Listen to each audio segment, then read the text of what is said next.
myths about tanning. For some people, there's no better way to look good in the hotter months than with a tan. However, there are a lot of lies about the practice that need to be addressed. So today, we're going to discuss with you some of the most common myths about tanning. But first, the second best way to look hot in the hotter months is to subscribe to our channel and hit that notification bell as well. Number 1. You need a base tan. Time and time again, people who want to avoid sunburns are told to get what is called a base tan.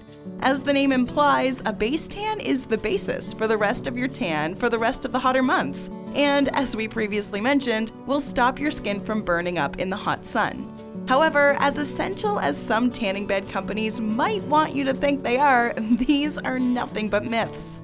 Many scientists believe that tanning in general isn't good for your skin. One such scientist is Dr. Madeline Gaynors of Anne Arundel Dermatology in Florida. She says that a tan is evidence of skin damage. The skin appears darker because it redistributes melanin in an effort to protect itself. Another scientist named Lindsay Bardun, who is a dermatologist at Columbia University, says it makes no sense. That's like saying you're protecting yourself from lung cancer by putting a filter on a cigarette. Also, not only is skin damage occurring, but DNA damage might be going on as well. Continuing with her point about the dangers of a tan, Dr. Madeline Gaynors said, "With repeated exposure, not only will skin darken, it will also thicken and become leathery. In the end, not only is a tan inessential, but it might be dangerous for your skin as well."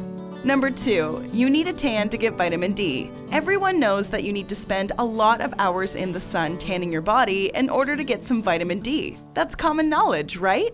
Not exactly.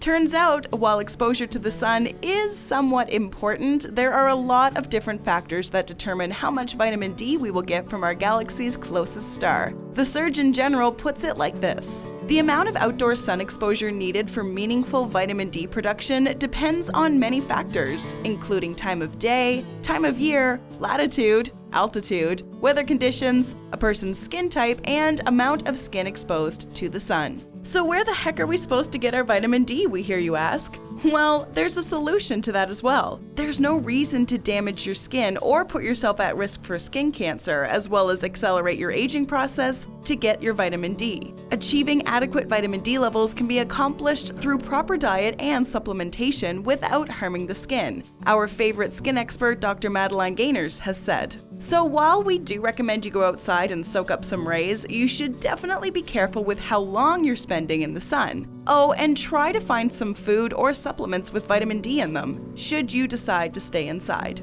Number 3. People with darker skin don't need sunscreen. If you can't notice a burn or a tan on your skin, then obviously you don't need sunscreen. That just makes sense. Well, maybe it doesn't. Sure, you may not end up looking like a lobster in the summer months. In fact, your complexion might not even change all that drastically. But there are still a lot of factors you need to watch out for that are caused by the sun's radiation. Dr. Karen Grossman of Grossman's Dermatology in Santa Monica puts it like this: "It's this damage that ultimately leads to skin cancer and aging," she said. And this applies to skin of all colors. Having darker toned skin or skin that tans easily doesn't mean it's okay to tan. You're still damaging your skin.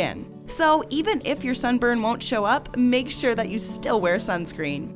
Number 4. If you want a healthy glow, you need to get a tan. We all know the term healthy glow. We think that bronze skin makes us look much more attractive, and while that may be true for a certain batch of people, it's not worth destroying your skin to look nice. Our old friend Dr. Madeline Gaynors puts it like this: "Some people believe you have to get a true suntan to have tan skin. Nowadays, there are several effective, natural-appearing sunless tanners and bronzers. There's no reason to damage your skin if you want to have the look of having a tan." And these sunless tanners have an interesting way of working as well. Randall R. Wickett, professor of pharmaceuticals and cosmetic science at the University of Cincinnati College of Pharmacy, describes how they work like this: sunless tanners react with proteins in the top layer of your skin, causing it to appear darker. The tan is only semi-permanent since the top layer of your skin is replaced over time.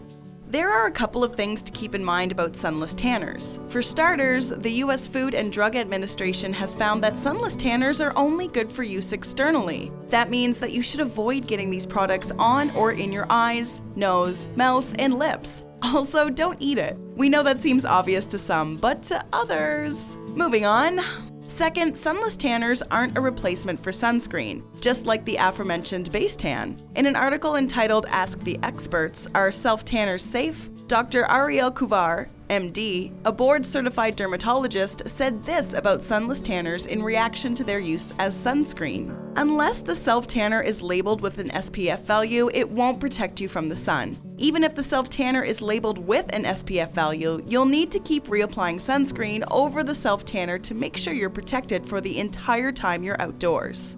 Number 5. Only UVB rays are harmful. For a second, let's talk about UVB and UVA rays. These are the two basic types of ultraviolet rays that come from the sun to the earth. They are also the biggest contributors to our sunburns and some of our sun-related skin diseases. However, for some reason, we only seem to be afraid of UVB rays. Sure, UVB rays on the surface seem like the worst ultraviolet ray. According to the scientists at the University of Iowa, UVB rays are responsible for producing sunburns. The UVB rays also play the greatest role in causing skin cancers, including the deadly black mole form of skin cancer, malignant melanoma. So yeah, it looks like the UVB rays are the absolute worst. Looks like we should use the UVA ray heavy tanning beds, right? Well, just because UVB rays look pretty bad, that doesn't mean that UVA rays are totally innocent. They're pretty closely related to photoaging, or wrinkles, and that leathery look we talked about before. Also, UVA rays have some part in creating cancer as well.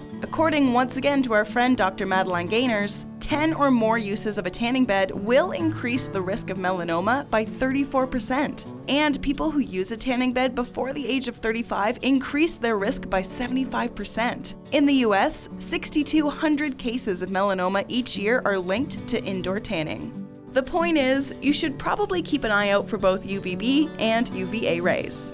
Number 6. A tan is healthy as long as you don't burn. If you've been paying attention throughout this video, you'll probably have figured out that tanning in general is pretty darn unhealthy. It predisposes you to skin cancer, it ages and roughens your skin, it damages your DNA, and so on and so forth. We think that our old friend Dr. Karen Grossman says it best. I think the most important thing to understand is that any tan at all is unhealthy for your skin. There is no healthy reason to get a tan. If you ever really want to look tan, use self-tanning creams. However, you can't just stay inside all the time like some sort of goblin. You've got to get out, enjoy life, play with puppies, frolic, etc., etc.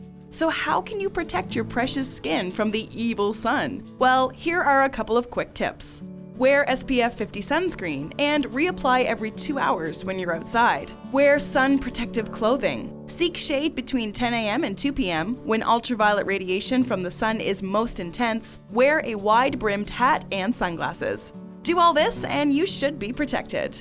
And so our list of tanning myths comes to a close. What did you think of our list? Did we bust any of your preconceived notions about getting a tan? Did you change your mind on the practice? Or did we forget some of the best myths? Let us know all about tanning in the comments section below. Enjoyed this video? Hit the like button and share with your friends.